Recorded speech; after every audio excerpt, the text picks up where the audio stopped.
think we're live. Hopefully we're live. Look over my shoulder. Yeah, that's GaryVee, the savior of modern marketing, the wonderkind. My question is it possible that he's wrong? At least, is it possible that he's wrong when it comes to marketing cars today? Yeah, I guess that's a big question. We'll examine it a little bit more thoroughly in a minute.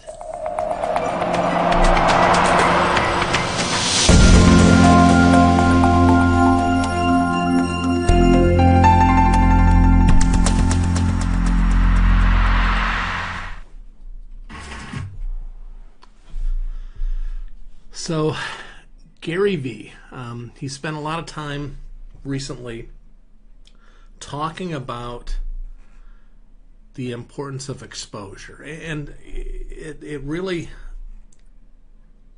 the keynote that I was watching, and the CBT news conference video, he spends a lot of time talking about exposure, and he's right, and he says Facebook exposure is cheaper than almost any other exposure, and he's saying to car dealers that the price is going to go up, and take advantage of the opportunity before the price goes up.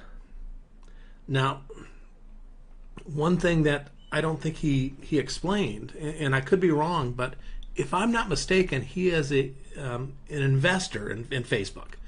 So he's making money every time you spend your money on Facebook. And I have no problem with that, because I actually believe Facebook makes a lot of sense in a lot of ways.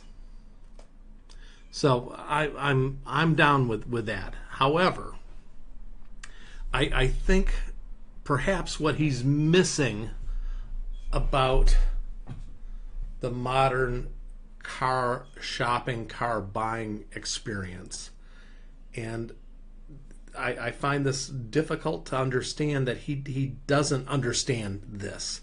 He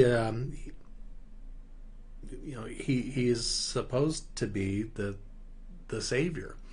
And so 20 years ago, when I got into the car business, customers used to go from dealership to dealership to dealership on a Saturday, and basically exposure was enough. As long as you made the short list, and the short list wasn't short. I mean, it was 6 dealers, maybe it was a dozen dealers, and they would go out and they would visit one dealer after the other after the other.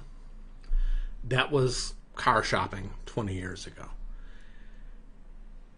So it was enough to have exposure. That was why car dealers put the inflatable gorilla on the roof, just to make sure that you saw them. And when you were out visiting car dealers on a Saturday, you would look at that guy and say, "Oh, okay, I'll drive in there just to see what they have." Shopping doesn't happen on dealership lots any longer. The shopping occurs on the internet, and the buying happens on the dealership lot. And I think that seems to be the part of the equation that Gary doesn't seem to grasp. And so we'll talk about what else goes into the purchase decision, and we'll talk about that tomorrow. I think it's important to understand that exposure is part of the equation, and I will argue tomorrow that exposure is less important today compared to 20 years ago. 20 years ago, it was enough to have exposure. It's not enough today, and it's still part of the equation, but it's not a big part of the equation. So we're going to talk more about Gary, and his fucking ideas. And I can't talk about Gary without saying the word fucking. It's just me. And Tom Hawkins, I apologize. I cursed, and I'm sorry. It's just part of me, and in my defense, I don't curse nearly as much as Gary does. I'm not as famous as him, but but I don't curse as much or as often. So that's what's going on. Tomorrow, I think we will talk more about Gary, and I think we'll talk about the limitations of exposure and where exposure comes in handy, and what we're missing by only looking at the exposure. So that's tomorrow's conversation, I think. And again, I'm not dissing Gary. I think Gary is brilliant, and I love his podcast. I love his videos.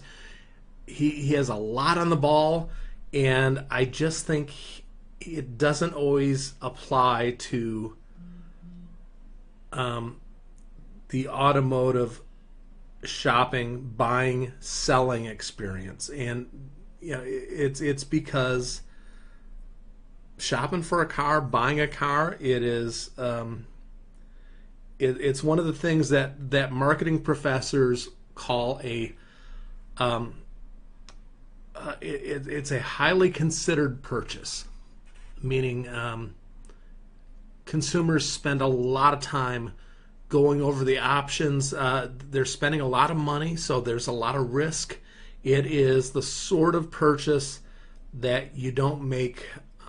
It's not a snap purchase. It's not made on a whim. It's a highly considered purchase, and we'll talk tomorrow and the next day probably on the differences between those sorts of purchases and going out and buying a bottle of wine, because that's something that there's no risk. You spent $35. Oh well, if it doesn't taste good, I can live with that. I wasted $35. I can't waste $35,000 on a car.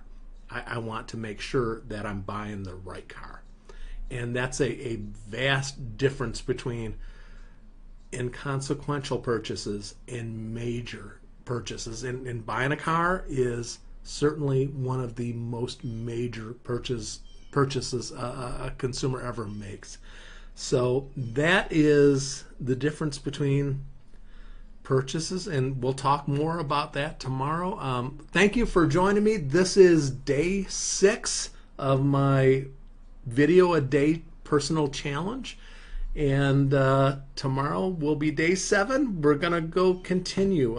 Thank you for spending some time with me. I really appreciate it. Have a great one. Thanks.